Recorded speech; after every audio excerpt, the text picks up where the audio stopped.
welcome to another episode of Hemlocks and Loons Gear Room. If you haven't been here before, my name is Forrest, and today we're going to be talking about repair kits, and in this case specifically an expedition canoe repair kit.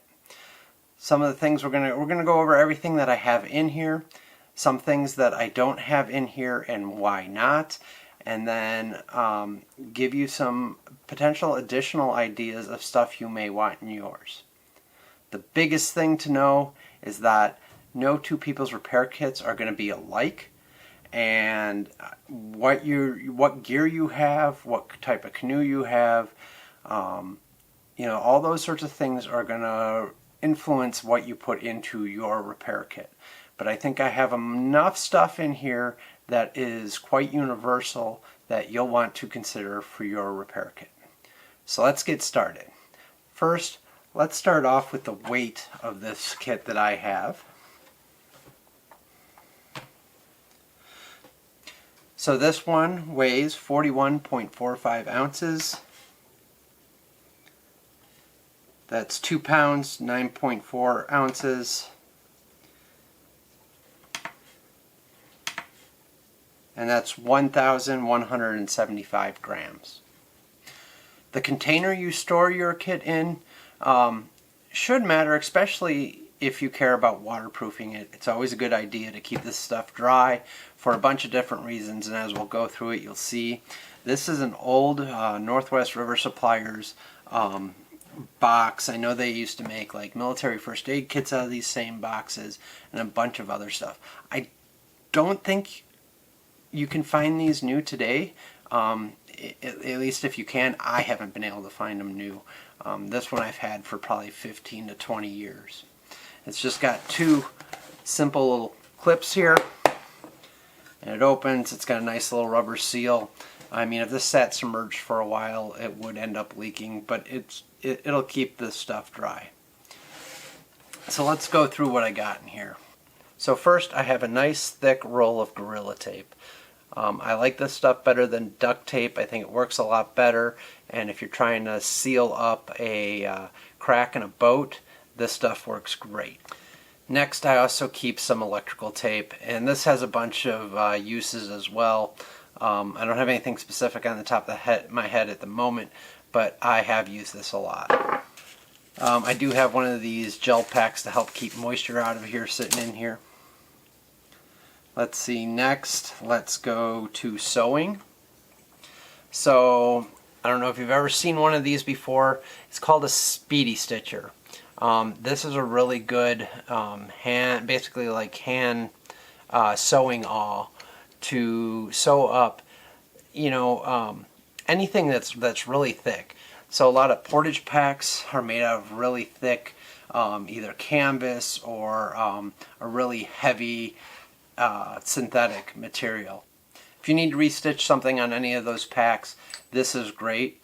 I could also see if you have a large tear in the side of like a Kevlar boat, you could potentially even use this to sew that up before trying to seal it with something else to help keep it from moving and separating. It's got a heavy cotton, or not cotton, but waxed thread in here. And then you simply open it up, and it's got, this one has two needles, a straight and a curved needle in it.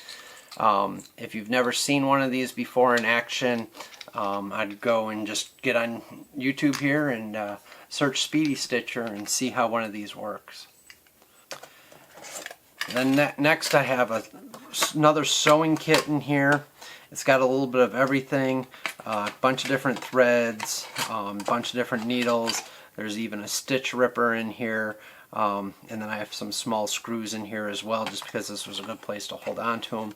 But it's always good to, you got a tear that keeps getting bigger and bigger in your shirt. This kit will work well to sew something like that up. You lose a button and need to sew it back on. You got everything you need in here.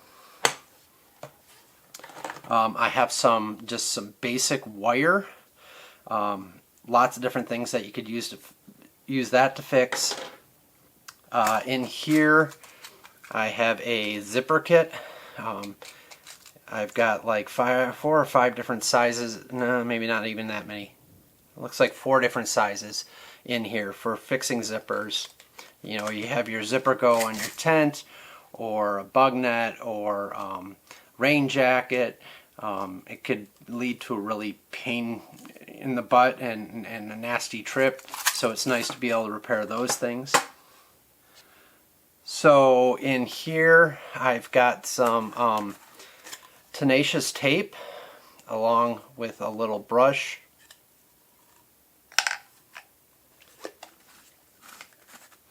And then to go along with that, down and bottom here I have some more tenacious tape patches.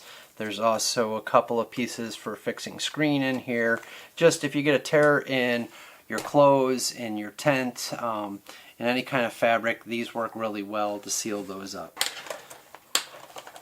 To go along with that, I keep a tube of seam grip with me as well. This is good for patching all sorts of different things. If you need to seal those tenacious tape up, you can use it for that. If you get a leak in an air mattress, this along with one of these patches is a great way to fix that.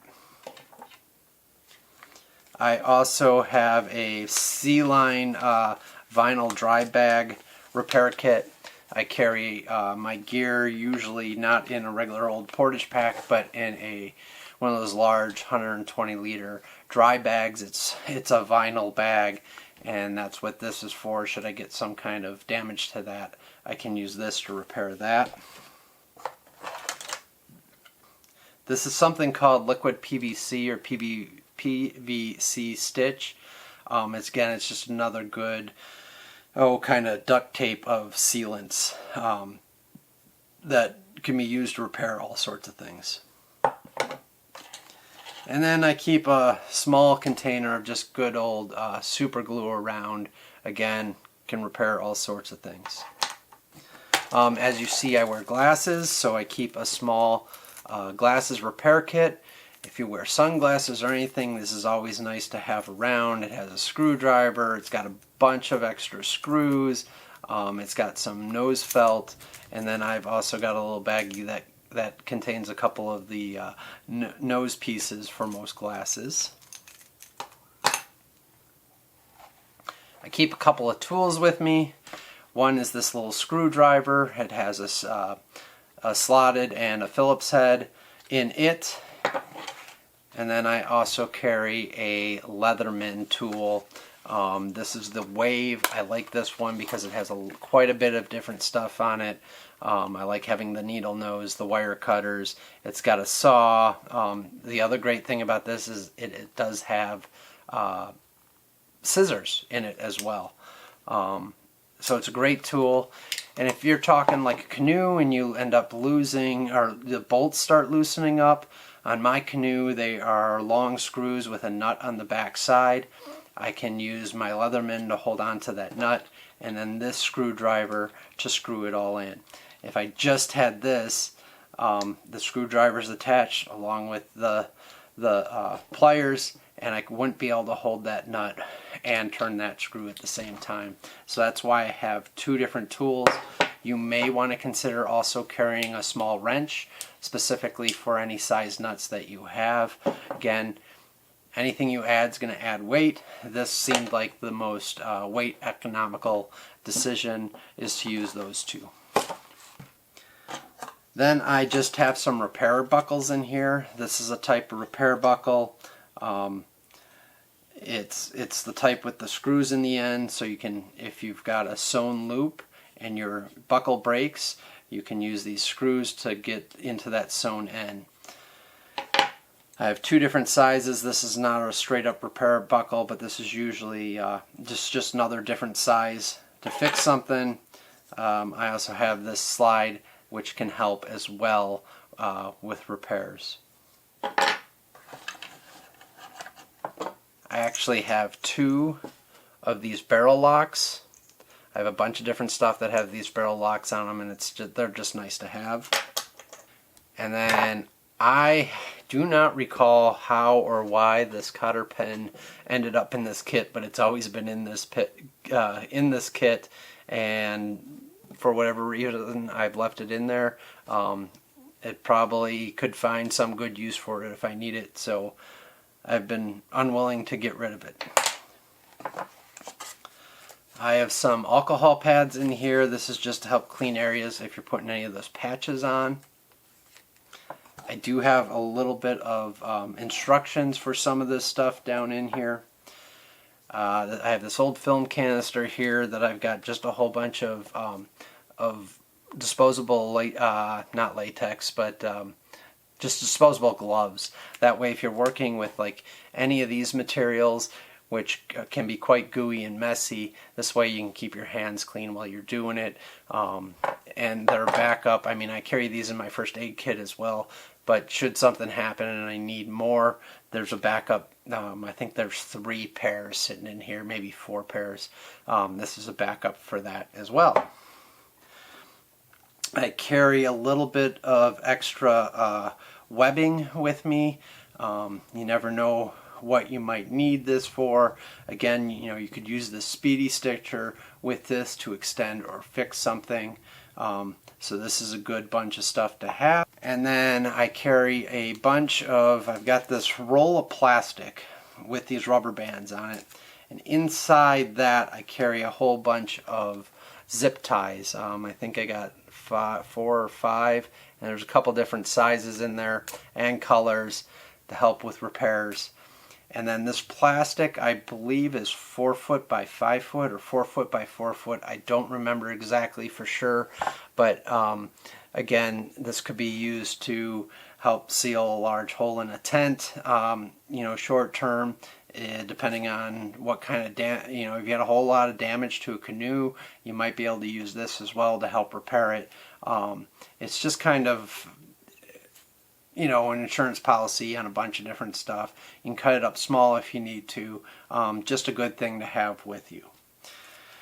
The one thing I am missing out of this kit at the moment is one of these larger buckles as a repair item. As you can see, this one is only 1/2 of it. It's the female side. This is usually what you'll have on your waistband for a lot of your bags. I broke the other side of one of mine last year, and I used it, and I have yet to replace it, so I'll need to put that on the list to get a replacement one of these to put down in here. And that's most of what I have. This is what I have in my kit. Now, you may be asking, well, what about tent sleeves for tent poles or other repair stuff related to that? Well, my tent that I have, which I don't use very often because I'm mostly hammock camp, but for my tent, the main tent that I use has a repair kit with it. It's got a small amount of this material, but those sleeves for the tent poles are in there as well. So I didn't see a need to also add them here. However, if I was going with a group of folks and I wasn't bringing my tent, but I knew there was other folks bringing tents and nobody had those with them, those would probably get thrown in here. Stove. More often than not, on real short trips, I use a canister stove, but on anything longer, I tend to use my Whisper Light International stove. And that has a lot of little pieces and is very field repairable. However, I don't keep that stuff in here because I don't always use this kit. What I do have in my bag, so here's my stove right here. And inside that, I always carry this. And this is a repair kit and all the parts I would need to repair my stove. It's got some of the MSR tools, it's got oil, it's got extra seals and gaskets, and I even carry a small extra lighter in here. It's got the spring, it's got all the pieces I need for that stove. And so that way, that repair kit sticks with that stove, and I'm good. Most of the other stoves I have really don't make repair kits for, and sometimes they're not the easiest to repair in the field. hopefully with what I have here I can do just about anything I would need to on any of those kind of stoves. Again, some of my sleeping pads that I have also have a own little pocket with their own little repair kit, and so I don't bring a super ton of this stuff just so I can repair 12 different sleeping pads at once. And if I've got one of those, I'm going to use that repair kit that's with it first before I go to this stuff. Although I must admit, the stuff in this kit I check more often, more regularly, to make sure it's still good, and I update that stuff more regularly. Hopefully this video has given you some good insight on what should be going into an expedition repair kit, and hopefully it's also given you some ideas on what to put into your repair kit. If you got ideas on things you think I should add to my repair kit, I'd love to hear what those are. Go ahead and put those down in the comments below. If you have questions, I have no problems trying to answer those to the best of my ability. You can put those down there as well. If you've liked this video, please consider going down below and giving it a thumbs up. And if you'd like to see more of my content show up in your feed, please go down and hit that subscribe button. Until the next time, hopefully we'll see you out on the water or out on the trail. Goodbye.